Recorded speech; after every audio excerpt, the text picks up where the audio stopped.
चारों तरफ भूत प्रेत का साया है। सब सो रहे हैं बेखौफ। सबके पीछे मौत का एक भयानक सच घूम रहा है, जिससे अनजान हर एक शख्स बेखौफ अपने आप में सिकंदर बना मस्त है। इसी अंधेरे में कुछ रूहें इस कदर भटक जाती हैं कि उन्हें उजालों में ला पाना मुश्किल नहीं, नामुमकिन भी हो जाता है। शहर के एक मकान में दूर कहीं एक शख्स सो रहा है। उसे ये खबर तक नहीं है कि जिस साये को कंबल समझकर ओढ़ रखा है वो कोई कंबल नहीं बल्कि एक रूह का काला साया है, जो सिर्फ मौके की तलाश में है कि कब वो शख्स ख्वाबों की अनंत गहराइयों में खो जाए और वो उस शख्स के जिस्म में उसकी रूह को अलग करके अपने साथ उड़ा ले जाए। मगर हर बार वो बेबस रूह उस शख्स की रूह को अपने साथ नहीं ले जा पाती और अंततः हर दिन उस रूह को अलमारी में रखी किताब के अंदर रूखे सूखे गुलाब की पंखुड़ियों में छुपकर बैठ जाना पड़ता है। नंगे बदन पर किसी भयानक चुड़ैल के वो रेंगते हुए नुकीले नाखून, मगर कामअग्नि से जल रहा जिस्म छोटी मोटी खरोचे कहाँ देखता है। वो बस चरम सुख की प्राप्ति के लिए तड़पता रहता है। तभी बेड पर लेटा हुआ देव अचानक से चीख उठता है। उसके जिस्म पर ढकी सफेद चादर खून से लाल हो जाती है। वो चादर को अपने ऊपर से हटाकर बेड से दूर फेंक देता है। तभी उसकी नजर शीशे पर दिख रहे अपने ही अक्स पर पड़ती है। वो आईने के पास जाता है। उसके जिस्म पर किसी औरत के नुकीले नाखूनों द्वारा नोचे जाने के निशान साफ साफ दिखाई दे रहे हैं। देव एक बार फिर चीख को हाथों से मुंह में दबाकर रोता हुआ वहीं फर्श पर बिछी कालीन पर धड़ाम से गिर जाता है। तभी दरवाजा खटखटाने की आवाज सुनाई देती है। नौकर कहता है, ब्रेकफास्ट रेडी हो गया है सर। देव फ्रेश होकर डाइनिंग टेबल पर पहुंचता है। वो अभी भी सदमे से उबर नहीं पा रहा था। अचानक उसकी नजर सामने रखे लाल रंग के जूस पर पड़ती है। देव लाल रंग को खून का कटोरा समझकर फेंक देता है, जिससे चाइना बोन्स का बर्तन छनाक की आवाज के साथ फर्श पर टुकड़ों में बिखर जाता है और अनार के जूस से सारा फर्श लाल हो जाता है। नौकर कपड़ा लाकर फर्श साफ करता है और देव वहां से बिना कुछ खाए पिए निकल जाता है। शाम का वक्त है। ऑफिस से आने के बाद देव अपनी पत्नी वर्षा से बात कर रहा है। देव ने अपनी पत्नी से फोन पर पूछा, तुम कब आ रही हो? वर्षा कहने लगी, अभी टाइम लगेगा, मौसी की लड़की की शादी फिक्स हो गई है, प्लीज तुम भी आ जाओ ना देव। देव कहने लगा, मैं नहीं आ सकता। तुम्हें पता है वर्षा, बिजनेस में कितना कंपटीशन है आजकल। उधर से कुछ रिप्लाई ना पाकर देव फोन काट देता है और जब दोबारा लगाता है तब कोई फोन रिसीव नहीं करता है। बात खत्म करके देव बेड पर लेटा ही था कि जाने कब आंख लग गई। किसी खूबसूरत लड़की की उंगलियां पहले उसके जिस्म के साथ खेलती हैं, इसके बाद शर्ट की बटन खोलती हैं।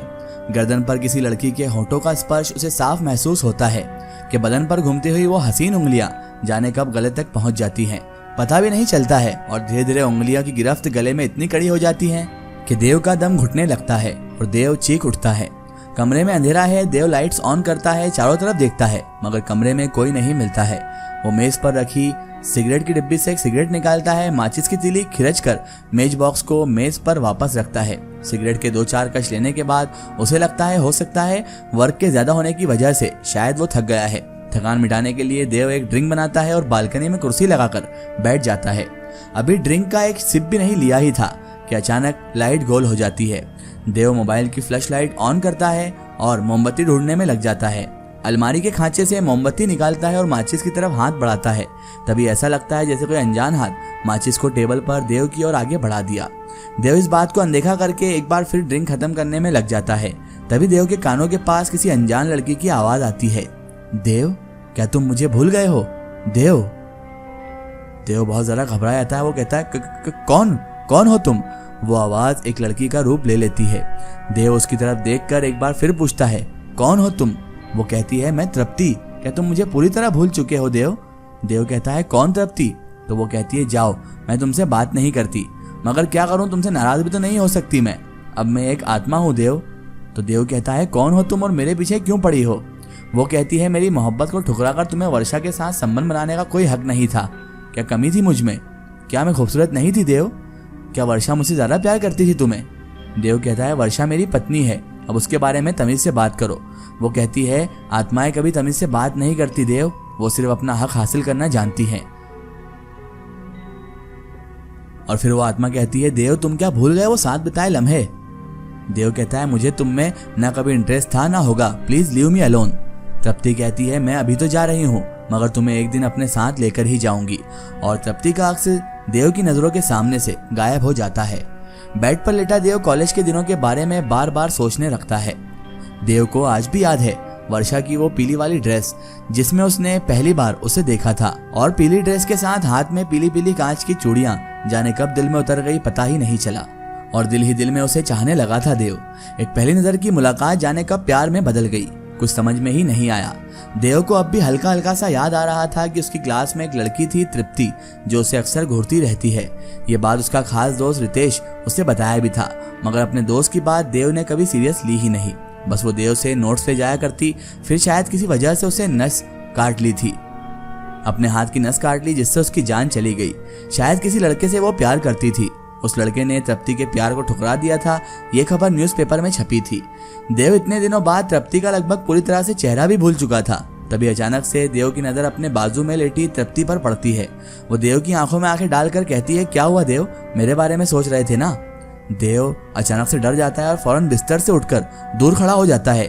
तृप्ति कहती है, तुम मुझसे इतनी नफरत करते क्यों हो, और तुम अगर नफरत करते हो तो तुमने मेरी यादों को अब तक अपने पास संजोकर क्यों रखा है देव। डरो मत देव, मैं तुम्हें कोई नुकसान नहीं पहुंचाऊंगी, मैं तो बस इतना चाहती हूँ कि तुम उस वर्षा को छोड़कर मेरे बन जाओ। देव कहता है, नहीं तृप्ति, ऐसा हरगिज नहीं हो सकता, तुम्हें मेरी जिंदगी से दूर जाना ही होगा। तृप्ति कहने लगी, कितने मासूम हो देव, तुम्हें इतना भी नहीं मालूम है कि मैं रूह हूँ, किसी की गुलाम नहीं, मैं जहाँ चाहूँ वहाँ आ जा सकती हूँ। देव कहता है, मुझे बख्श दो प्लीज। इतना बोलते ही तृप्ति न जाने कहाँ गायब हो जाती है, और थोड़ी देर के बाद एक भयानक हंसी के साथ फिर प्रकट हो जाती है और कहती है, बड़े बोले हो तुम, जाओ, प्यार की खातिर तुम्हें आजाद किया।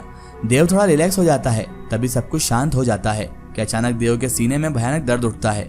वो अपना सीना दबाता है, उसे ऐसा लगता है जैसे कोई उसके जिस्म से उसका दिल निकाल रहा हो। तभी तृप्ति एक बार फिर दिखती है, इस बार उसका रूप बहुत भयानक हो जाता है और वो कहती है, देव, मैं चाहूँ तो अभी तुम्हारा दिल निकालकर तुम्हारे जिस्म की धड़कनें बंद कर सकती हूँ, मगर मैं तुम्हें तुम्हारी मर्जी के साथ पूरी तरह से पाना चाहती हूँ। क्या तुम्हें मेरी तड़पती रूह पर जरा भी तरस नहीं आता देव? जीते जी तो तुमने मेरी कभी कदर नहीं की, ना ही मेरी कदर जानी, मगर मरने के बाद तो तुम्हें मेरी मौत पर आंसू बहाना चाहिए था देव। खैर कोई बात नहीं, जीते जी ना सही, मरकर तो तुम मेरे ही हो जाओगे। जाओ जी लो तब तक अपनी बची हुई जिंदगी। इस माह अमावस की रात तुम्हारी जिंदगी की आखिरी रात होगी, क्योंकि इस रात आत्माओं की ताकत बहुत बढ़ जाती है। इसके बाद अमावस की काली रात में होगा हमारी रूहों का मधुर मिलन। इतना कहकर तृप्ति की रूह हंसती हुई वहां से चली जाती है। देव बहुत ज्यादा घबरा जाता है और वो हड़बड़ाहट में उठाकर अपनी पत्नी को यानी कि वर्षा को फोन लगा देता है। वर्षा कहती है, हेलो, हाँ जी, कैसे हो? देव कहता है, मैं ठीक हूँ, तुम कैसी हो? वर्षा कहती है, मेरा क्या, मायके में हूँ, ऐश कर रही हूँ। सेब काटते वक्त जरा चक्कू लग गया था, वहीं पर बैंडेज लगा रही हूँ। देव कहने लगा, अपना ख्याल रखना। वो कॉलेज वाली तृप्ति तुम्हें याद है ना वर्षा? तुम्हें आज भी कॉलेज की लड़कियां याद आती हैं? वर्षा कहने लगी और बोलने लगी, बड़े बेशरम हो तुम देव। देव कहने लगा, अरे वो जो तृप्ति थी ना जिसने नस काट ली थी। तो वर्षा कहने लगी, हाँ हाँ, तो क्या करूं देव उसका? देव कहने लगा, उसका भूत मेरे पीछे पड़ा है। वर्षा कहने लगी, हाँ तो अच्छा है ना, जिंदा कोई तुम्हें मिलता नहीं तो चुड़ैल के साथ ही इश्क लड़ाओ। देव कहने लगा, प्लीज समझो, मैं मजाक नहीं कर रहा हूँ, कसम से, तुम्हारी कसम वर्षा। अच्छा, तो मेरे जाते ही जनाब ने दिन में भी शराब पीना शुरू कर दी है। वर्षा भी मजाक में ले रही थी और उसने कहा, रुको, लॉकडाउन खत्म होते ही मैं फौरन आती हूँ, आकर खबर लेती हूँ तुम्हारी। और इतना कहकर वो फोन काट देती है। इधर देव बहुत ज्यादा घबराहट में पड़ जाता है और वो कहता है, मेरी बीवी कैसी है यार, मेरी बात पर यकीन भी नहीं कर रही। और वो घबराहट में बहुत ज्यादा टेंशन ले लेता है और अपने पुराने दोस्त रितेश का नंबर डायल करता है। इसके आगे की स्टोरी हम देखेंगे इसके अगले पार्ट में।